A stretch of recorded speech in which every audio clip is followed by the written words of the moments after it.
Hello, guys of United Rock Nations. We are an amazing company with Diamond of TETRACH. How are you? I'm good. I'm doing great. Thank you for having me. So, of course, here we are to talk about the new album Unstable. Um, in a few years, with just one album, Mhm, TETRACH has become the band that everyone talk about. mhm. How do you explain this craze about the band?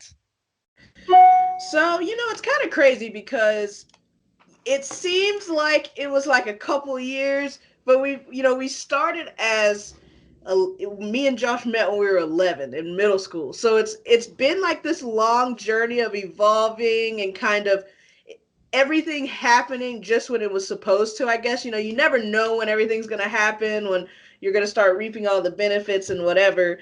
um but I think we really hit our stride on the last record we did, which is our first debut, or our first Exactly. full, excuse me. All the other ones were like EPs. Exactly. And it kind of, we finally decided that we were going to like write music that we wanted to write and that we wanted to hear, music we were fans of. And I think that really started resonating with people. um and for the first time we started just seeing like a really big buzz happen for us. And then, between that and putting out the single for this record, the first single for this record Yes. that we did Exactly. last year, it's like it's just been this like overwhelming positive energy for us, which has just been great. So like we're so happy about it. We worked really hard and we continue to work really hard, and we got a long way to go, but we're really happy about it. Absolutely, absolutely. Musically, I will say that you are the legacy of the Korn and Slipknot family. Mhm. What do you think about that? I mean, we're honored, I guess. It's we grew up listening to those bands, when we were in middle school and high school. That's what you would hear on the radio. Slipknot, Korn, Linkin Park, Mudvayne. Those are the bands that were really dominating radio and like heavy music. And we Absolutely. loved those bands because they were heavy, but they also had like big choruses and melodies that people could sing back. And even somebody who wasn't a metal fan could enjoy music from those bands. So we always modeled ourselves off of that and wanted to be that as well. We wanted to be a band that could appeal to different people while staying heavy. And so it's awesome to be compared to, two bands that really influenced us. Absolutely. So, Unstable is your second full-length album. Explain to us how the band is used to writing songs, who bring the main ideas, it's the collective songwriting process. Tell us more about that. Generally, it's Josh or I will come up with like a riff or a basic song structure or something like that, whether it's on our own or together. If it's separate, then we bring it into each other and we kind of hash it out and make it the best that we can.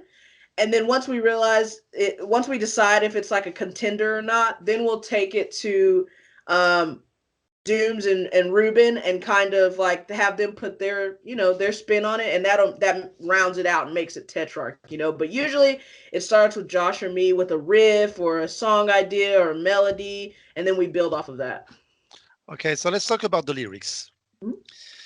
Uh, I think that they are very dark.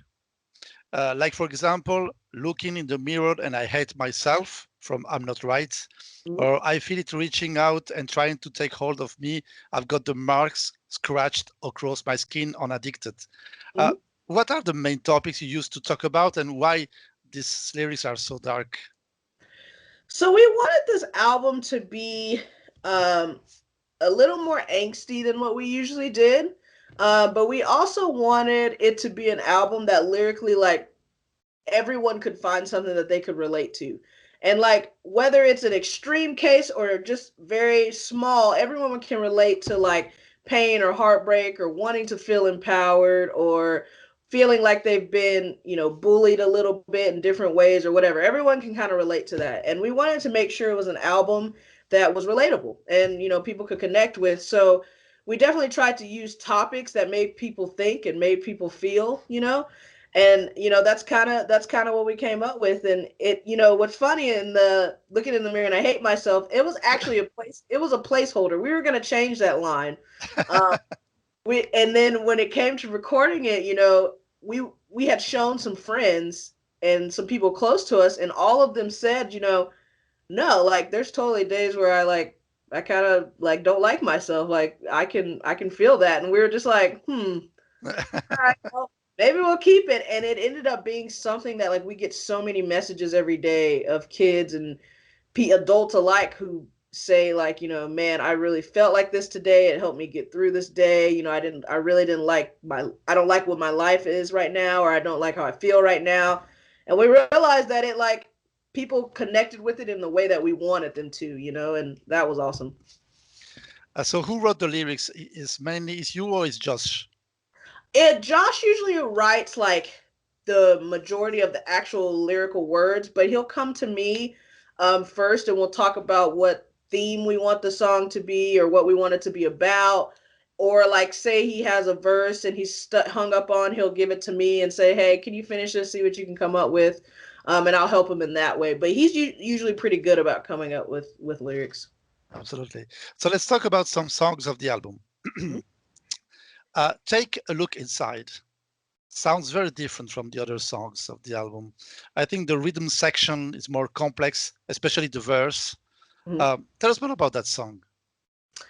So that song was interesting. It actually took shape very weird because it did not sound like that when we started writing it, and it just kind of evolved into this very like rhythmic kind of Gojira-esque kind of thing. And it was super cool. We at first we were gonna make it very like Tetrarch, like the usual Tetrarch, where it had a lot of choruses. It had the ending of it was like a faded out chorus or something like that. And Dave, the guy we produced with, he was like, I think we should make this different. He's like, I think we should just make it just, a fucking nightmare at the end and just let it like fall off a cliff.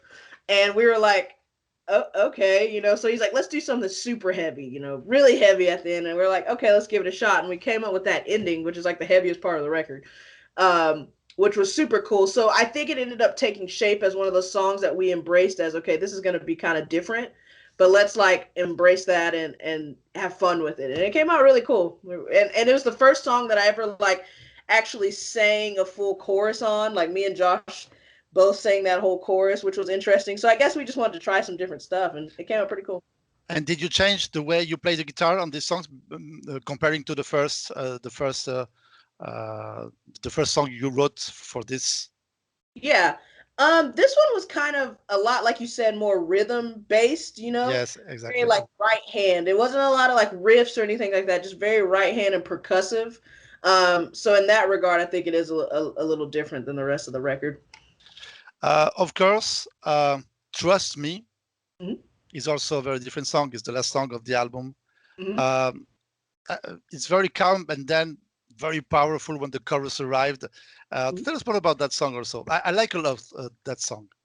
Yeah, actually, that song surprisingly it came out. I really liked that song, and but when when we started writing that song, it had like a clean verse. It sounded like it kind of was reminiscent of like Marilyn Manson's Coma White. Like it was really bizarre. And then we were listening to it more and more, and we are just like, I don't know about this, man. Like, should we just we weren't gonna put it on the record, and but we had a really cool chorus for it. We loved the chorus, and the bridge was kind of cool. So we ended up being like, you know what? What if we just make it kind of like electronics and samples in the verses and stuff like that. So we had the guy who did electronics for us. We said, hey, see what you can come up with for this song to fill it out. And when he sent it back, we were like, oh yeah, this is awesome. It really gave Josh like a vocal vehicle, to try something new. He had never done any vocals like that before. And it came out really cool. It was a really cool way to end the record, just like very subdued. And I have that really weird whammy solo on there, which is super cool. Um, so yeah, it was another one that was kind of experimental, but that ended up coming out really cool. Absolutely. So tell us more about the meaning of the artwork cover of the album. I don't understand the meaning between the title Unstable and the cover artwork of the album. Yeah, so it's kind of like there's so many different ways that someone can be unstable. They have like an unstable life, or they have unstable, they're mentally unstable, or whatever. And there's different elements on this record of of all of those different types of instability. The cover is more so kind of like the mentally unstable side, where it's like a kid looks like he's in a mental institution. There's a doctor with his hand on his shoulder. And it's kind of one of those things where you're like, you can't tell if it's the kid that's mentally unstable or if it's, the doctor making him feel like he's that way, even though he's really not that way, which in turn is making him crazy. And then, we added just the elements of like the brain scans in there and stuff like that just kind of ties it all into being like this, mental anguish that, he's going through. So that's the best way I can describe it. Absolutely. So usually when we record on an album, we like to tour just after, but at the moment it's difficult. I didn't see any tour plan on your site, on Facebook, anything. Can you tell us more about the plans you have to tour? Yeah, so because of the pandemic, it's just been really hard to solidify things, because no one really knew what was happening. But because of the America, our vaccines are rolling out a lot and they're really starting to open everything. Even LA, which is like probably next to New York, was the worst city for the virus. Is planning to open everything, even concert venues, full capacity in June, like June 15th, I think is the day. So now we're able to actually plan and confirm shows and feel secure in it. Whereas before you would confirm things, they would just get canceled. So we've confirmed a couple pretty big shows for June, which get announced in a couple weeks. And then I know we have a pretty massive run in the fall that's being put together right now. It's like almost 50 dates long. And then we're going overseas. So if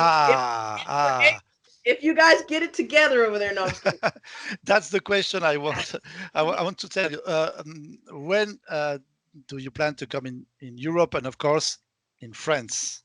Yeah, I mean, we're planning on the beginning of next year being over there, and I know we have like close to like 100 show offers over there already.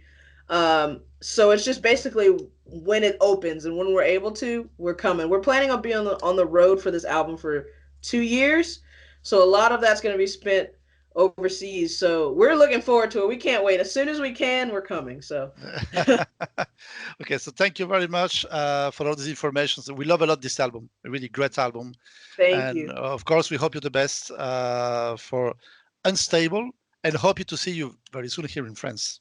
We will be there as soon as we can, maybe with Gojira, because that's like one of my favorite bands. So thank you so much. So thank you very much. Thank you very much, Diamond. Talk soon. Bye.